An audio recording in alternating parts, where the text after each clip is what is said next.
안녕하세요. 세계 첩보계 동향을 전해드리는 정보인 기자입니다. 지난주에도 첩보계에서는 많은 일들이 있었는데요. 그 중에 주목되는 소식들 전해드리겠습니다. 먼저 유럽 소식 전해드리겠습니다. 러시아와 발트해를 사이에 두고 있는 스웨덴이 해외 정보기관 신설을 추진하고 있습니다. 최근 스웨덴의 외무부가 해외 정보 수집에 특화된 새 기관 설립 계획을 밝혔는데요. 그간 스웨덴은 1914년 제1차 세계대전 기간 창설된 보안국으로 사포라는 유명한 정보기관을 운영해왔지만 이는 경찰청 산하에서 국내 방첩 및 대테러 임무에 특화돼 있고 군사정보보안국 역시 국내 방첩이 주 임무입니다. 이에 스웨덴 정부는 약 28억 크로나, 우리 돈으로 약 4,200억 원을 투입해 내년 1월 활동 개시를 목표로 해외 정보를 전담하는 기관의 창설에 박차를 가하는 것으로 전해졌습니다. 스웨덴 정부가 이같이 결정한 배경에는 우크라이나 전쟁이 주요했는데요. 러시아의 군사력 증강 징후를 제대로 파악하지 못해 2022년 2월 우크라이나에 대한 전면 침공을 예측하지 못했다는 비판이 제기됐기 때문입니다. 해외 정보를 수집해 정부에 보고할 수 있는 기관이 절실하다는 요구에 따라 창설이 검토돼 왔습니다. 아울러 마리아 스테네르가르드 외무장관은 우리는 나토 동맹국으로 새로운 기대를 받고 있다며 스웨덴의 정보체계를 발전시킴으로써 나토 및 동맹국의 체계와 더 잘 어우러질 수 있을 것이라고 말해 유럽 내에서의 영향력 확대도 염두에 둔 것으로 분석됩니다. 이번에는 미국 동향입니다. 미국 정보당국의 총책임자인 국가정보국 DNI의 털시 게버드 국장이 사의를 표한 것과 관련해 중앙정보국 CIA의 존 래클리프 국장과의 파워게임에서 패배한 것이 원인이라는 분석입니다.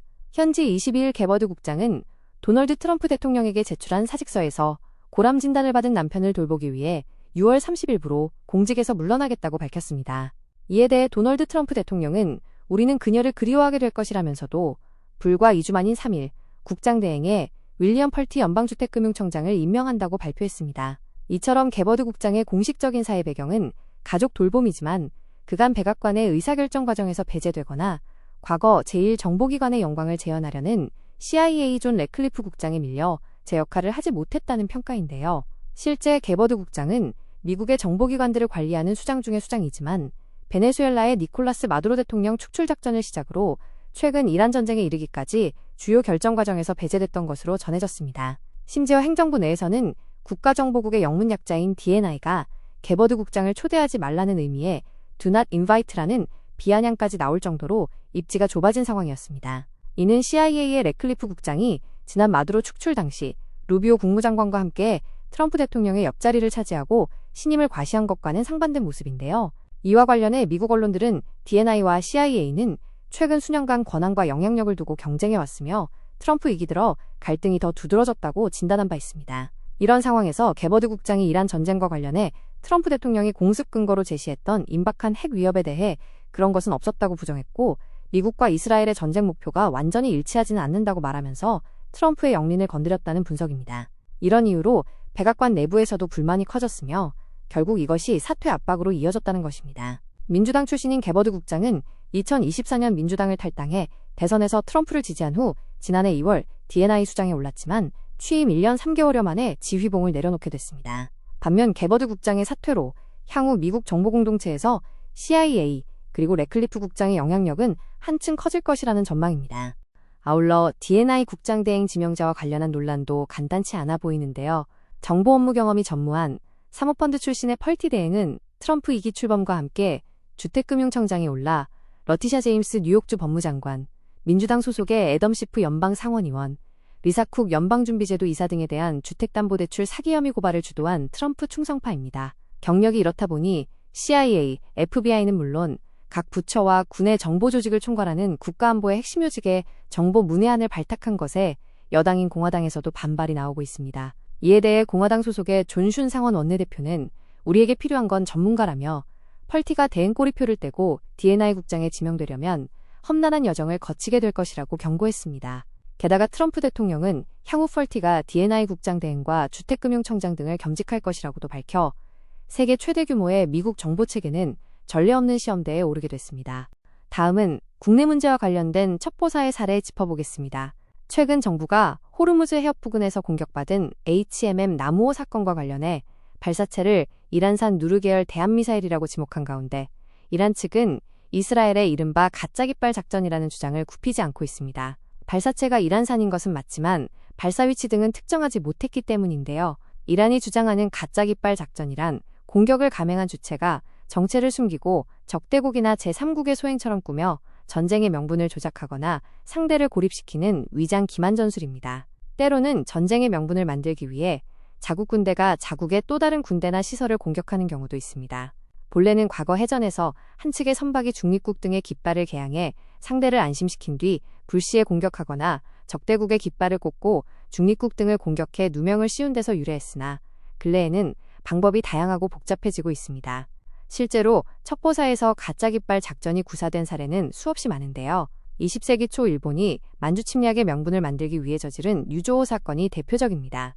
유조오 사건은 1931년 9월 18일 일본 관동군이 자신들이 경비하는 유조오 인근 남만주 철도에 포격을 설치해 파괴한 뒤 이를 중국 동북군의 소행으로 몰아간 사건입니다. 이를 위해 관동군 특무대는 철도를 폭파하고 주변에 중국군의 군복을 입힌 시신 3구를 널려놓아 증거로 삼았습니다. 이 작전은 일본 내각까지 속인 관동군 수뇌부의 자작극으로 이후 만주사변에 이은 중일전쟁의 도화선이 됐습니다. 2차 대전에 발단이 된 글라이비츠 사건도 같은 맥락의 기만술입니다. 나치독일 SS 보안대 소속의 특무대는 1939년 8월 31일 밤 폴란드군 복장으로 당시 독일령이던 글라이비츠의 라디오 방송국을 습격합니다. 이들은 방송국을 무력으로 장악하고는 폴란드어로 된 포고문을 발표하며 폴란드가 독일에 선전포고를 하는 것처럼 꾸몄습니다. 그리고 죄수들에게 폴란드 군복을 입히고 사살하고는 이를 언론에 공개했는데요.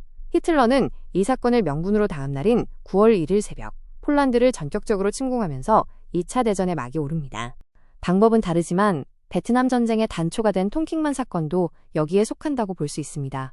북베트남에 대해 침투 및 정보 수집 활동을 벌이던 미군은 1964년 8월 2일과 4일 북베트남으로부터 선제 공격을 받았다고 주장하며 의회에 보복 공격을 위한 승인을 요청합니다. 의회가 이를 승인하면서 미국은 베트남 전쟁이라는 깊은 수렁으로 빠져들었습니다.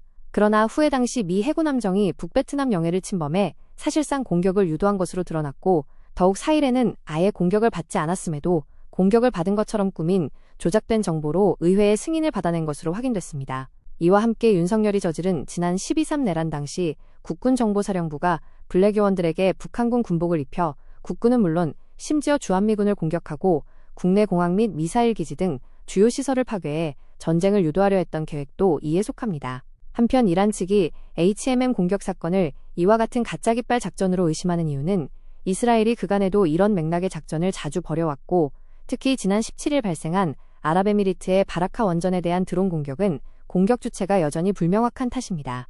여기에 더해 최근 미국과 이스라엘이 이란제 샤헤드 드론을 빼닮은 복제 드론 루카스를 사용하고 있다는 점도 가짜 깃발 작전을 의심케 하는 대목입니다. 미 국방부는 샤헤드 136을 역설계한 저비용의 루카스를 개발해 대량 생산 체계를 구축하고 실전에 투입해왔습니다. 한편 피해 당사국인 한국 정부는 지난 27일 남우호 피격 당시 잔해를 들여와 국방과학연구소 등이 정밀조사를 벌인 결과 형상과 도색, 생산 연도를 고려해 이란 해군 등에서 사용하는 누르 계열의 대함 미사일이라고 발표했습니다.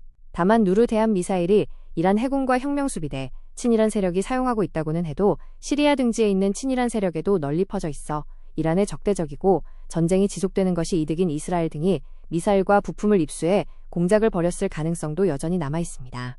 오늘 전해드릴 소식은 여기까지고요. 다음 시간에 더 유익한 소식으로 만나 뵙겠습니다.